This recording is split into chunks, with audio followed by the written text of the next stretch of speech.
అందరికీ మరణాత. ప్రభునందు ప్రియమైన దేవుని పిల్లారా, నేటి ధ్యానాంశం పరమగీతము 2వ అధ్యాయం 4వ వచనం. అతడు నన్ను విందుశాలకు తోడుకొని పోయెను, నా మీద ప్రేమను ధ్వజముగా ఎత్తెను. సొలొమోను విందుశాల.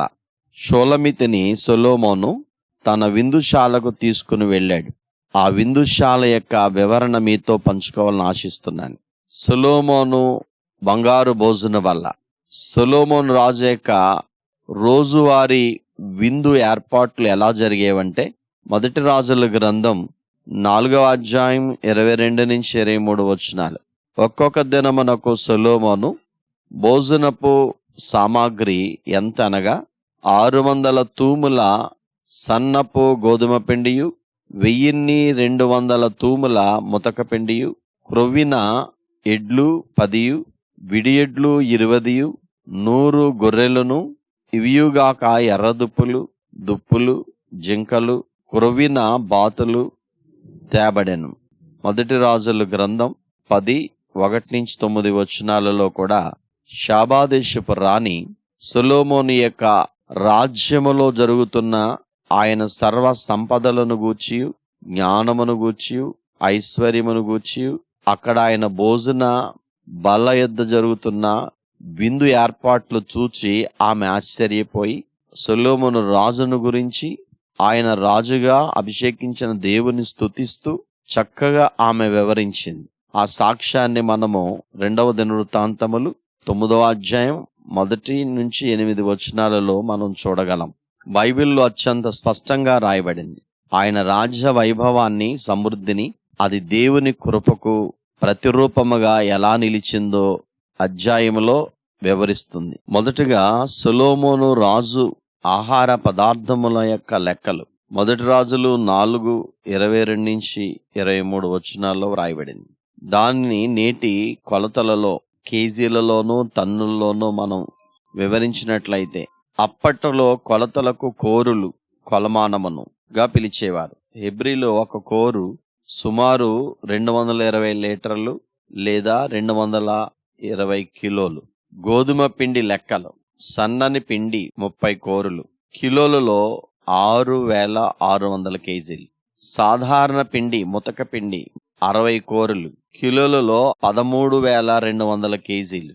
మొత్తం పిండి కేజీలలో 19,800 కేజీలు, అనగా 19.8 టన్నులు. మాంసం లెక్కలు: ఎద్దులు, ప్రత్యేకంగా మేత పెట్టి పెంచిన క్రొవ్విన ఎద్దులు 10 ఎద్దులు, పచ్చికలో మేసిన ఎద్దులు 20 ఎద్దులు, మొత్తం ఎద్దులు 30. ఒక్కొక్క ఎద్దు సగటున 250 కేజీల మాంసం అనుకుంటే 7,500 కేజీలు. గొర్రెలు 100 గొర్రెలు, ఒక్కొక్క గొర్రె సగటున 25 కేజీల మాంసం అనుకుంటే 2,500 కేజీలు. ఎర్రదుప్పులు, కంబడి దుప్పులు, జింకలు. గమనిక, పరిమాణం నిర్దిష్టంగా చెప్పబడలేదు, కానీ ప్రతిరోజు వేటాడి తెచ్చిన వీటిని సుమారు 1000 కేజీలు అని పండితులు అంచనా వేశారు. క్రొవ్విన బాతులు, పక్షులు సుమారు 500 కేజీలు. మొత్తం మాంసం బరువు అంచనా సుమారుగా 11,500 కేజీలు. Turns 11.5 turns. బంగారు ప్లేట్లో భోజనం యొక్క ఖరీదు. సొలొమోను రాజుగారి యొక్క విందుశాలలో ఆయన బంగారు ప్లేట్లో పెట్టిన భోజనపు వెల, ఒక ప్లేటు ఖరీదు 2,000-3,000 వరకు అంచనా. వివిధ రకములైన కూరగాయలు, ఆకుకూరలు, డ్రై ఫ్రూట్స్, ఇతరమైన ఆయా దేశాలలో పండిన ఫలములు, ద్రాక్షారసం విస్తారముగా ఈ భోజనపు విందుశాలలో లభ్యమైంది అని బైబిల్ పండితుల యొక్క అంచనా. రెండవదిగా, ప్రతిరోజు ఎంతమంది భోజనం చేసేవారు? సొలొమోను బల్ల వద్ద రోజుకి సుమారు 15,000-30,000 వరకు భోజనం చేసేవారని బైబిల్ పండితుల యొక్క అంచనా. విందులో పాల్గొన్న వారి జాబితా: రాజు యొక్క కుటుంబము, అంతఃపురపు రాణులు, రాజకుమారులు, వారి పరివారం, అధికారులు, మంత్రులు, 12 మంది ప్రధాన అధికారులు మరియు వారి సిబ్బంది. మొదటి రాజుల గ్రంథం 4:7. ఇశ్రాయేలందరి మీద సొలొమోను 12 అధికారులను నియమించాను. వీరు రాజునకును అతని ఇంటి వారికిని ఆహారము సంగ్రహము చేయవారు. సంవత్సరమందు ఒక్కొక్క నెలకు వారిలో ఒక్కొక్కడు ఆహారమును సంగ్రహము చేయుచుండెను. రాజ్య సంరక్షకులు, సైన్యం, కోట మరియు రాజ సముఖమున కాపలాదారులు, విదేశీ రాయబారులు, సందర్శకులు, శాబాదేశపు రాణి వంటి విదేశీ రాజులు, వారి రాయబారులు, పరివారం. మొదటి రాజుల గ్రంథం 10:1-5 వచనాలలో ఈ మాటలు వ్రాయబడ్డాయి. శాబాదేశపు రాణి యెహోవా నామమును గూర్చియు సొలొమోను కలిగిన కీర్తిని గూర్చి విని గుడార్థము గల మాటల చేత నేను శోధించుటకు వచ్చెను. ఆమె గొప్ప పరివారముతో గంధవర్గమును, విస్తారమైన బంగారమును, రత్నములను ఒంటెల మీద ఎక్కించుకొని యెరూషలేమునకు వచ్చెను. సొలొమోను దర్శనము చేసి తనకు తోచిన దానిని అంతటిని బట్టి అతనితో మాట్లాడగా ఆమె వేసిన ప్రశ్నలన్నిటికీ సొలొమోను ప్రత్యుత్తరము చెప్పెను. రాజునకు మరుగైనదేది లేనందున ఆమె ప్రశ్న వేసిన వాటన్నిటి భావం చెప్పెను. షాబారాణి సొలొమోను యొక్క జ్ఞానమును, అతడు కట్టించిన మందిరమును, అతని బల్ల మీదనున్న భోజన పదార్థములను, అతని సేవకులు కూర్చుండు పీఠములను, అతని ఉపచారులు కనిపెట్టుటను, వారి వస్త్రములను, అతనికి గిన్నె నందించు వారిని, యెహోవామందిరమందు అతడు అర్పించు దహనబలులను చూచి విస్మయమొందిన దై అని వ్రాయబడింది. ఆమె సాక్ష్యం ఇచ్చింది. సేవకులు, పనివారు, విందుశాలలో పనిచేసే వేలాది మంది దాసులు, ఈ విధముగా వారు భోజనము చేసేటువంటి ఆ యొక్క జనాభా. మూడవదిగా పదార్థాల వెనక ఉన్న ఆత్మీయ సత్యాలు, స్పిరిచువల్ మీనింగ్. సన్నని పిండి, ఫైన్ ఫ్లోర్, యేసుక్రీస్తు యొక్క పవిత్రత, నిష్కలంకమైన స్వభావం, సమగ్రతకు సంకేతం. ఆయనే జీవాహారమైన రొట్టె. యోహాను 6:35. అందుకు యేసు వారు తిట్లేను, జీవాహారము నేనే, నా ఎదుకొచ్చువాడు ఏమాత్రమును ఆకలిగొనడు, నా యందు విశ్వాసముంచువాడు ఎప్పుడునూ దప్పికొనడు. సాధారణ పిండి సామాన్య ప్రజలకు అందుబాటులో ఉండే దేవుని కృప, దేవుని సన్నిధులు, క్రొవ్విన ఎద్దులు, గొర్రెలు శ్రేష్టమైన సమర్పణకు గుర్తు. క్రీస్తు మన కొరకు అర్పించిన పరిపూర్ణమైన త్యాగానికి ఇది ఛాయారూపం. హెబ్రీ 9:12. మేకలేకియు కోడిలేకియు రక్తముతో కాక తన స్వంత రక్తముతో పరిశుద్ధ స్థలములో ప్రవేశించెను. తృప్తికరమైన విందు. పక్షులు, బాతులు పరలోకపు మన్నా మరియు నిరంతర ఆనందానికి, పరిశుద్ధాత్మ దేవుని సత్య సహవాసానికి గుర్తుగా ఉన్నాయి. 4. సొలొమోను విందుశాల, ప్రభు బల్ల యొక్క తేడాను మనం గమనించాలి. సొలొమోను విందుశాల ఆహారం శరీరాన్ని పోషించే భౌతిక ఆహారం, మాంసము, రొట్టె. ప్రభు బల్ల క్రీస్తు విందు, ఆత్మను పోషించే ఆత్మీయ ఆహారం, క్రీస్తు శరీరం, ఆయన రక్తం. పరిమితి. రాజు పరివారానికి, ప్రముఖులకు మాత్రమే ప్రాధాన్యత. రక్షించబడిన వారందరికీ. కొరింథీయులకు రాసిన పత్రిక 11:28. కాబట్టి ప్రతి మనుషుడు తన్ను తాను పరీక్షించుకొనవలెను, అలాగూ చేసి ఆ రొట్టెను తిని ఆ మాత్రలోను త్రాగవలెను. ఫలితం తాత్కాలిక తృప్తి, తిన్నవారు మళ్ళీ మళ్ళీ తినాలనిపించేది. నా ఎదుకు వచ్చువాడు ఏమాత్రం ఆకలిగొనడు. ప్రభు బల్ల ఆకలిగొంటారు. సొలొమోను బల్లకు మరలా ప్రభు దగ్గరకు వచ్చేవాడికి ఆకలిగొనడు. యోహాను 6:35. ప్రపంచ చరిత్రలో ఇప్పటి వరకు సొలొమోను ఏర్పాటు చేసిన భోజన ఆయన జీవిత విధానం ఇంత లగ్జరీగా ఏ చక్రవర్తి ప్రపంచంలో పెట్టలేదని చరిత్ర చెబుతోంది. లోకములో రోమన్ చక్రవర్తులు, పారసిక రాజు, ఉదాహరణ ఎస్తేరు 1:3-8 అహస్వరోసు రాజు 180 రోజులు గొప్ప విందు ఇచ్చాడు. ఎంతో ప్రభావంగా విందులు ఇచ్చారు. కానీ నేటి ఆధునిక యుగములో ఎంతమంది కోటీశ్వర్లు ఉన్నప్పటికీ పండుగ సమయాలలో మాత్రమే విందులు ఇచ్చేవారు. కానీ సొలొమోను సంవత్సరాల పొడుగున ఇంత గొప్ప విందు చేశారు. బైబిల్ చెప్తుంది, భూమి మీద ఉన్న సమస్త రాజుల కంటే సొలొమోను రాజు ఐశ్వర్యమందును జ్ఞానమందును అధికుడై ఉండెను. మొదటి రాజులు 10:23. ఈ ప్రకారము రాజైన సొలొమోను ధనము చేతను జ్ఞానము చేతను భూపతులందరిలో అధికుడై ఉండెను. ఆయన రాజ్య ప్రాంగణములో వెండికి విలువ లేదు. 1 రాజులు 10:21. మరియు రాజైన సొలొమోను పానపాత్రలు బంగారపు అయ్యుండెను. లెబానోను అరణ్య మందిరపు పాత్రలు బంగారువే, వెండిది ఒకటి లేదు.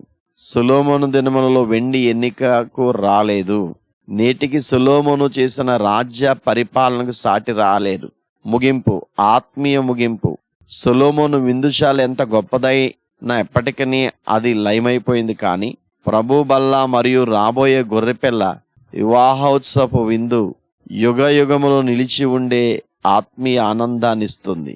సొలొమోను భౌతిక సంపాదనతో విందు పెడితే, మన ప్రభు తన సొంత ప్రాణాన్ని, శరీరాన్ని మనకు ఆహారం ఇచ్చి నిత్య జీవాన్ని ప్రసాదించారు. ప్రకటన గ్రంథం 19:9.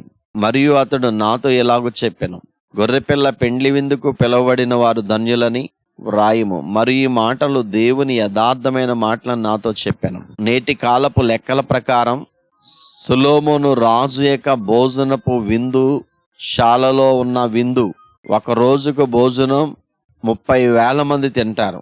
ఒక ప్లేట్ భోజనం 2,000 నుంచి 3,000 వరకు అంచనా. ఒక రోజుకి 9 కోట్లు, ఒక నెలకు 30 రోజులకు 108 కోట్లు, ఒక సంవత్సరానికి అనగా 365 రోజులు 1,296 కోట్లు. 40 సంవత్సరాలు ఆయన రాజ్య పరిపాలనలో 51,840 కోట్లు. ఇంతవరకు ఏ ప్రభుత్వం, ఏ చక్రవర్తి తన ప్రభుత్వములో విందు కొరకు ఖర్చు పెట్టబోరు. US డాలర్లో 540 కోట్లు డాలర్స్, అనగా 5.44 బిలియన్స్ డాలర్స్ విందుశాల. అతడు నన్ను విందుశాలకు తోడుకొని పోయెను, ప్రేమను ధ్వజముగా ఎత్తెను అనే వాక్య భాగాన్ని పరిశీలించినప్పుడు సొలొమోను షూలమితిని ఆయన విందుశాలకు తోడుకొని వెళ్ళాడు, ప్రేమను ధ్వజంగా ఎత్తాడు. ఈ భాగాన్ని మనం పరిశీలించినప్పుడు సొలొమోను యేసు ప్రభువుకును షూలమితి వధువు సంగమనకును గుర్తుగా ఉంది. యేసుక్రీస్తు ప్రభు తన వధువైన సంఘాన్ని ఆయన విందుశాలకు తీసుకుని వెళ్ళాడు. ఈ విందుశాలను గూర్చి 3 ప్రాముఖ్యమైన మాటలు మీతో పంచుకోవాలని ఆశపడుతున్నాను. ఆత్మీయ జనకులు, దైవజనులు చెప్పిన విషయం. విందుశాల 3 విందుశాలలు ఉన్నాయి. మొదటిది దైవ గ్రంథమైన బైబిల్ ఒక విందుశాల. దేవుని వాక్యమే విశ్వాసికి విందు అయి ఉన్నది. 66 అంతస్తులు కలిగిన ఈ బైబిల్ మనకు విందుశాల. అందుకనే ద్వితీయోపదేశకాండం 8వ అధ్యాయం 3వ వచనములో, ఆహారం వలననే గాక యెహోవా సెలవిచ్చిన ప్రతి మాట వలన నరులు బ్రతుకుతురని నీకు తెలియజేయటకు ఆయన నిన్ను అణిచి నీకు ఆకలి కలుగు చేసి నీవే గాని నీ పితరులే గాని ఎన్నడెరుగని మన్నాతో నిన్ను పోషించాను. అనగా దేవుని నోటి మాట వలన మనము జీవిస్తున్నాము అనే మాట. యోబు 23:12లో కూడా, ఇర్మియా గ్రంథం 15:16లో, నీ మాటలు నాకు దొరకగా నేను వాటిని భుజించితిని. సైన్యముల అధిపతి యెహోవా దేవా, నీ పేరు నాకు పెట్టబడెను గనుక నీ మాటలు నాకు సంతోషమును నా హృదయమునకు ఆనందమును కలుగజేయుచున్నవి. దేవుని మాటలను ఆయన భుజించెను నాకు దొరకగా అని చెప్తున్నారు.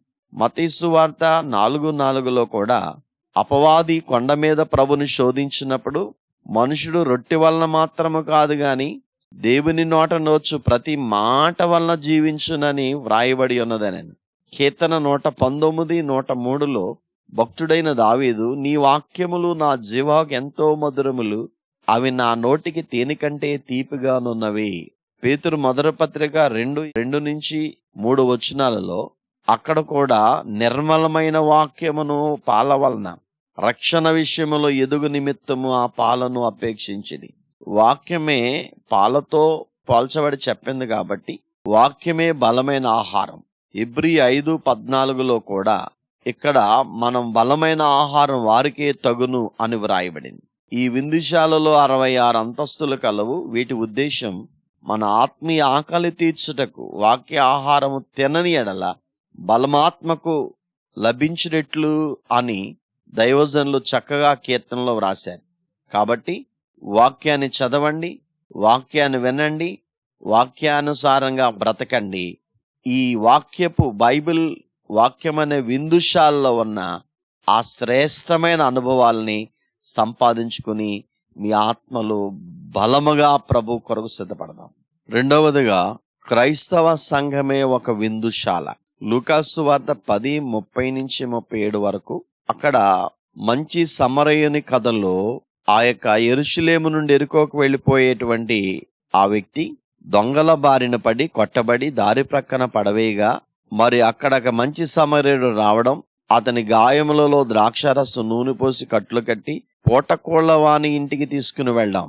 ఈ పూటకోళ్లవాని ఇల్లు ఆ రోజుల్లో హోటల్స్, ఈరోజు స్టార్ హోటల్స్. కానీ ఈరోజు రక్షించబడిన విశ్వాసిని ప్రభు మంచి సమరయుడిగా సంఘములో ఆయన ఉంచి, ఆయన సంఘములో ఆ వ్యక్తిని పోషించున్నట్లుగా మనం చూస్తాం. ఈ క్రైస్తవ సంఘం ఒక విందుశాల ఎలాగైందనగా, మత్తయి సువార్త 26:30-30 వచనాలలో వారు భోజనం చేయుచుండగా యేసు ఒక రొట్టె పట్టుకొని దాన్ని ఆశీర్వదించి విరిచి తన శిష్యులకిచ్చి, మీరు తీసుకుని తినుడి, ఇది నా శరీరం అని చెప్పాను. మరియు ఆయన గిన్నె పట్టుకొని కృతజ్ఞతాస్తుతులు చెల్లించి వారికిచ్చి, దీనిలోని మీరు అందరూ త్రాగుడి, ఇది నా రక్తం, అనగా పాపక్షాప నిమిత్తం అనేకుల కొరకు చిందింపబడుచున్న క్రొత్త నిబంధన రక్తం. మరి ఈ క్రైస్తవ సంఘం అనే విందుశాలలో 2 ప్రాముఖ్యమైన పదార్థములు ఉన్నవి. 1 రొట్టె, 2 ద్రాక్షారసం. రొట్టె ప్రభువైన యేసుక్రీస్తు వారి అమూల్యమైన శరీరం, ద్రాక్షారసం ఆయన రక్తానికి సూచనగా ఉన్నది. కనుక ఆ యేసుక్రీస్తు ప్రభువే సంఘ వధువుకు ఆహారమై ఉన్నారు. కనుక ఆయన రక్తాన్ని, ఆయన శరీరాన్ని తిని త్రాగితే ఆయన శరీరమే నిజమైన ఆహారం, ఆయన రక్తమే నిజమైన పానం. గనుక ఆ శరీరాన్ని, రక్తాన్ని ఎవరు భుజిస్తారో వారు జీవము గల వారు అవుతారు, నిత్య జీవం పొందుతారు. మరియు ఆయన వారిలో ఆయన ఏకమైపోతారు. అంత మాత్రమే కాదు, వారు అంత్యకాలమందు ఒకవేళ మృతి పొందితే సమాధి చేయబడి రెండవ రాకడలో లేపబడతారు, పునరుత్థాన శక్తిని పొందుతారు, ప్రభు యొక్క రాకడలో ఆరోహణం అయిపోతారు. కొరింథీ మొదటి పత్రిక 11:23లో కూడా పౌలు గారు, నేను మీకు అప్పగించిన దాన్ని ప్రభు వలన పొందుతని, ప్రభువైన యేసు తన అప్పగించిన రాత్రి ఒక రొట్టెనెత్తుకొని కృతజ్ఞతాస్తుతులు చెల్లించి. క్రైస్తవ సంఘములో ఉన్న ఈ విందు, ఈ సంస్కారపు విందు, ప్రభువే మన విందు. ఈ యొక్క విందును గూర్చి ఒక 4 మాటలు. 1 సహవాసపు విందు, ప్రభు ప్రక్కన కూర్చుని ప్రభు ఇచ్చు ఆయన శరీరాన్ని, ఆయన రక్తాన్ని అందుకొని మనము అనుభవించే విందు. ప్రేమ విందు, ఆయన మనకు ప్రేమతో ఇచ్చిన విందు. సమాధాన విందు, ఆత్మీయ తృప్తి, ఇది మహిమకరమైన విందు, ఇది శ్రేష్టమైన విందు. ఆయన శరీరాన్ని, రక్తాన్ని వివేచించి తిని త్రాగేవారు ఆయన వలె రూపాంతరము చెంది ఆ రెండవ రాకడ ఆ మేఘములోనికి వెళ్ళగలుగుతారు. 3వదిగా, పరలోకపు నూతన యెరూషలేము ఒక విందుశాల. ప్రకటన గ్రంథం 19:6-8 వచనాల్లో, అప్పుడు గొప్ప జనసమూహము శబ్దమును, విస్తారమైన జలముల శబ్దమును, బలమైన ఉరుముల శబ్దమును పోలిన ఒక స్వరం, సర్వాధికారియు ప్రభునగు మన దేవుడు ఏలుచున్నాడు, ఆయనను స్తుతించుడి, గొర్రెపిల్ల వివాహ మహోత్సవ సమయం వచ్చినది, ఆయన భార్య తన్ను తాను సిద్ధపరచుకుని ఉన్నది గనుక మనం సంతోషపడి ఉత్సహించి ఆయనను మహిమపరచదమని చెప్పగా వింటిని. అతడు నన్ను విందుశాలకు తోడుకుని పోయెను అని మనం ధ్యానం చేస్తూ, 3వదిగా, పరలోకపు నూతన యెరూషలేమే ఒక విందుశాల. వాక్యమనే విందును సరిగా గైకొని, ప్రభు శరీరమనే ఆయన రక్తపు శరీర ఆహారము సరిగా గైకొని, ఎవరైతే ఆ 2 విందులు, పై 2 విందుల్లోనికి పరిపూర్ణంగా వాటిని అనుభవిస్తారో వారు రెండవ రాకడలో ఆ ప్రధాన దూత శబ్దానికి మార్పు నొంది వారు మహిమ శరీరదారులై, మృతులైన భక్తులు, సజీవైన భక్తులు, వారు మేఘములోనికి వెళ్ళి అక్కడ మధ్యాకాశములో ప్రభు తను సిద్ధపరుచుకున్న ఎత్తబడిన పరిశుద్ధ వధువును వివాహము చేసుకుని నూతన యెరూషలేములకు తీసుకుని వెళ్తారు. అక్కడ 7 ఏండ్లు మహావిందు ఏర్పాటు చేయడం జరుగుతుంది. ఇది అసలైన విందుశాల. పై విందుశాల నుండి ఈ విందుశాలకు పిలువబడ్డారు. ఇక్కడ గొర్రెపిల్ల పెండ్లి విందు జరుగుతుంది 7 సంవత్సరాలు. కాబట్టి ప్రభు త్వరగా వస్తున్నాడు. బైబిల్ గ్రంథం అనే విందుశాలలో వాక్యమును భుజించండి, వాక్యానుసారంగా బ్రతకండి. క్రైస్తవ సంఘములో క్రీస్తు శరీరము, రక్తం అనే విందును వివేచించి తిని త్రాగండి, బలం పొందండి, ప్రభు యొక్క రాకడలో ఆహ్వానింపబడి గొర్రెపిల్ల పెండ్లి విందులో ఆయన భారీగా పాల్గొని ఆ విందులో సంతోషము, సమాధానము, ఆ మహిమను అనుభవిస్తూ యుగయుగాలు జీవించగలిగిన ధన్యత, భాగ్యం పరిశుద్ధాత్మ దేవుడే మనకట్టి దీవెన ప్రసాదించును గాక. ఆమేన్.